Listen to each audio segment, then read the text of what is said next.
अस्सलामुअलैकुम वरहमतुल्लाहि वबरकातुहू।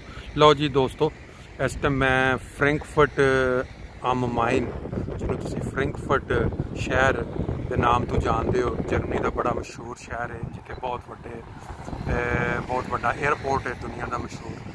ये शहर सही मायने जो आबाद होना शुरू होया, वैसे तो ये सन 800 ते कुछ ईस्वी तो यदा नाम चलता आ रहा। उदों मुख्तलिफ बादशाहों के अंडर रहा, ये मुख्तलिफ हमले हुए, एक बादशाह ने खो लिया दूजे ने, लेकिन 1875 के जाके ये बेसिकली सही मायने शहर की शक्ल इख्तियार, और उस टाइम ये 1 लाख आबादी सी 1875। फिर आहिस्ता आहिस्ता तरक्की करद्या ये हूँ इस टाइम ये तकरीबन आबादी जी है फ्रैंकफर्ट की 7.5 लाख तो ज़्यादा हो चुकी है। यानी कि जी तरक्की और जो खूबसूरती जी तुम इस टाइम देख रहे हो, मैं दरिया के उत्ते खड़ा और ये मेन जी सड़क है जे इस टाइम गड्डियाँ आ जा रही ने। ये तुहानू पहले दिखाया सी साहिल के करीब जाके हाउटवाके तो निकलती है। अगर तुम उपरले पासे देखो जी सड़क है वो रेलवे स्टेशन जी उस तो उपरली जी रेलवे स्टेशन में मिला रही है।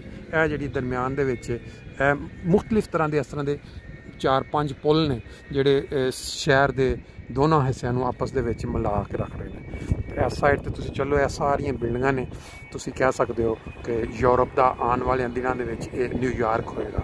यानी कि उच्चियां बिल्डिंगां का, बैंकों का, बिजनेस का, जो लंडन यानी बरतानिया निकलिया यूरोप चों, बहुत ज़्यादा इस पास रुझान है बिजनेसमैनों का या बड़े दफतर का।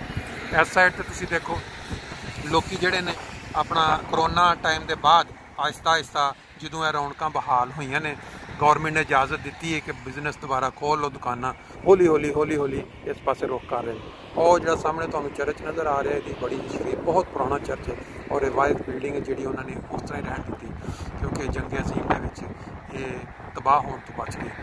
ये इन्होंने उस तरह ही पुरानिया सीढ़ियाँ जड़ियाँ ने वो जरिए उत्ते चढ़ सकता बंदा।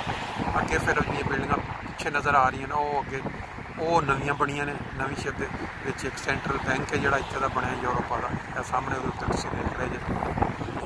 इस तरह डिफरेंट चर्च नज़र आ रहे। वो इस साइड से जी बिल्डिंग नज़र आ रही उच्ची बैक पे, ये इतने पहले किसी जमाने के रेस्टोरेंट होंदा सी जिहदे विच बंदा बैठा होए वो घूमता रहिंदा सी, और तुहानूं सारियां साइडां ते लेकिन रहाइशां तब्दील कर दिए ने। इस पासे चले जाओ, यह सारा जोड़ा फ्रैंकफर्ट का मतलब दो विचों, क्योंकि यह दरिया गुजर रहा है, ये दरिया इनू कहते हैं राइन माइन, ये हेसन सूबे के विचों और जोड़ा बायरन का सूबा है वो मुख्तलिफ शहरों को मिलाता, और ये शिप भी चलते हैं जोड़े मुख्तलिफ मुल्कों चो ईवन आते हैं चल के। देखो तुम और लाइन च खड़े ने शिप 4-5, ये बहुत सारे टूरिस्ट जोड़े बैठ के आते हैं दूजे मुल्कों चो, हॉलैंड चो हो गई ज़्यादा हफ्ते क्योलन च, लेकिन फिर जाके उन्होंने मिला के बाकी जिन्होंने सैर करनी होती है वो बैठ के अपना मुख्तलिफ शहरों के घंटा 2-2 घंटे स्टॉप करके।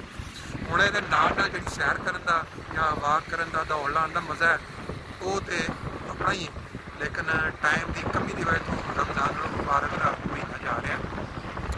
इस तरह किलोमीटर दौड़ लगा के या पैदल चल के तो साइडों तो दिखाना तो मुश्किल होएगा, लेकिन छोटी जी इंट्रोडक्शन करा दी उन्होंने लोगों वास्ते जिन्होंने फ्रैंकफर्ट सिटी देखने का मौका नहीं मिले मुख्तलिफ शहरों ने। यह जी दरिया है ना, ये हाईलाइट है बेसिकली फ्रैंकफर्ट का।